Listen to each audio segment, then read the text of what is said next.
sometimes you take football for granted, and I'm just glad to be back and looking forward to this week. Is that something you kind of learned over the past 7 weeks about enjoying each game? You never know how many there's going to be. Yeah, you kind of find out how much football means to you, and over the past couple of weeks, I've missed it a lot, and found out how much it means to me, and I'm glad to be back. What are your thoughts on Oregon State? Obviously, they've had a tough year, but I'm sure this would make their year to be you guys. Mm-hmm. Yeah, they're an athletic team, and they warrant all of our attention, so we're going to spend this week preparing for them, and we're going to do our best to get after them on Saturday. You've had the unique opportunity of not only playing in the state, but playing in this city and knowing the rivalry real close. Any memories that stand out to you of this game? Yeah, there have been a bunch in the past couple of years. I think the one that sticks out the most to me is the one where Jeremiah Masoli ran over a guy on 3rd down or 4th down, and I think might have clinched the Rose Bowl berth, but I think that was a big one that really sticks out to me. Is there any sense of, with a lot of guys not from this area and then this coaching staff, you have to maybe speak up a little bit more about what it means to this area of a win or a loss? I think every game means a bunch to this team, Right. and especially this one. But just coming from Eugene, I know how important this one is to the fans and all the players here, so it definitely means a lot to us. By beating Arizona, you guys were able to sort of at least send the seniors out with a bowl game. How much did that mean to some of you younger guys, knowing that you were part of helping them out and ending their career here strong? Just a bunch. I think of the seniors like Royce and Henry, and those guys deserve the best. And unfortunately, we couldn't give them the best. But going to a bowl game is huge for them, and it's a great opportunity for us. How important is it for this program to end the year with a Civil War win, and then when you guys do go to a bowl, in terms of trajectory for how it looks next year, to end the year with two more wins? Yeah, it'll be huge. It's definitely momentum, and we'll carry into the next year, and we're going to do our best to finish the season off strong and carry into next year. How well has Tyrell protected you this season? He's done a great job. He protects me on and off the field, and so he's a great friend and even better player. Do you get about that? He protects you off the field. Yeah, if anyone comes over, and tries to mess with me, he takes care of them. Like just on campus, on the streets of Eugene? Practice, some people kind of mess around, and he takes care of them. Coach Royal said last week if you returned, you might have some rust to knock off, but it didn't seem like you had that much. Did you feel like you were back in the groove from where you left off? Yeah, I think I played pretty well with the 5 weeks that I took off. There was definitely some rust and things that I can clean up, but overall, I was pleased with our performance, and I thought we played really well. How comforting is it for you to have a guy like Tyrell on the blind side? It's huge. You don't have to worry about things as much. You know that he's going to take care of business, and it allows me to focus on my job and gives our running backs great opportunities. We would say that if it was up to you, you would have played in Utah a week or so, much earlier. When you were sitting out, was it dealing with pain, or was it just kind of you just had to wait? It wasn't that painful. You had to wait for the X-rays.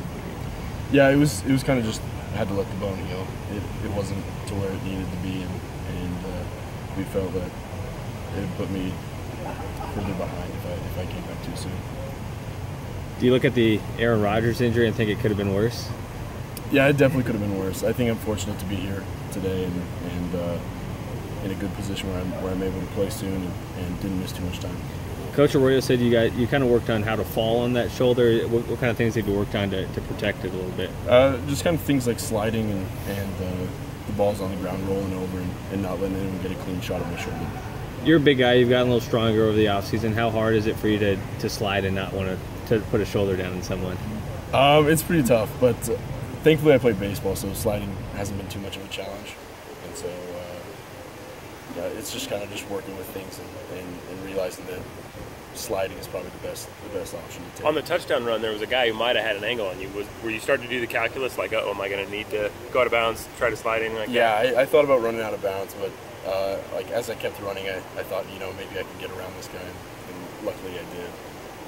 Tony said he looked like you were running out of gas towards the very end. Did you have the last burst in you? That was a long run. That was probably the longest run that I've had to do the past couple of months. So I did get tired. When you broke the pocket on that, you kind of saw open field. Were you hesitant at all? I mean, because of the injury came on a run. Were you worried at all? At that point, a couple of series in, were you thinking whatever?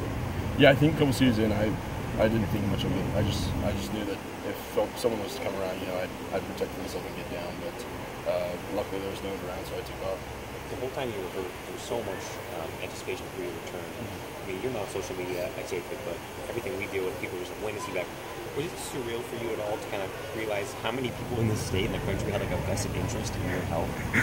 Yeah, I thought it was pretty cool. It's you know, I felt really bad about the whole thing, and I knew that I let down a lot of people, but you know, I felt that our coaches and our players did their best to put us in a position where we could win, and I'm just glad that I'm back, and I'm going to do my best to take care of it. How many strangers came up to you during that time and said, you know, hey, how's it going? To try to like, you know, how many times do you have to kind of like give an update to a stranger on the street?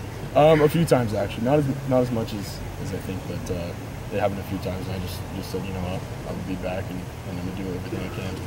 Was there a psychological part to it for you? I mean, you can't really control injury, but was there a psychological part where you're like, man, I let down my team with this injury? Yeah, there's definitely feelings like that. I've been through an injury like this before, and so I knew that I have to stay positive and stay involved with the team. Do you expect to get any brand deals with any milk companies in the near future? Or? No, I don't think so. I think NCAA regulations probably don't allow that, so probably not. This rivalry, you've been around it your whole life, obviously. Last year's result, not what you wanted it to be. How important is it just to get back on the right side of the rivalry? Yeah, it's huge. I know how important this game is to everyone in the city and state of Oregon. And so, you know, it's a huge game, and it means a bunch to us, and I know it means a lot to them too, and so we're going to prepare, and we're going to get after it on Saturday. Thanksgiving's coming up. What's the go-to dish for you? What do you have to have? I'm a big fan of stuffing. Stuffing and ham, I'd say. Ham? Yeah. Turkey? Well, turkey's good, but I prefer ham. Man, I think you're good. Thanks.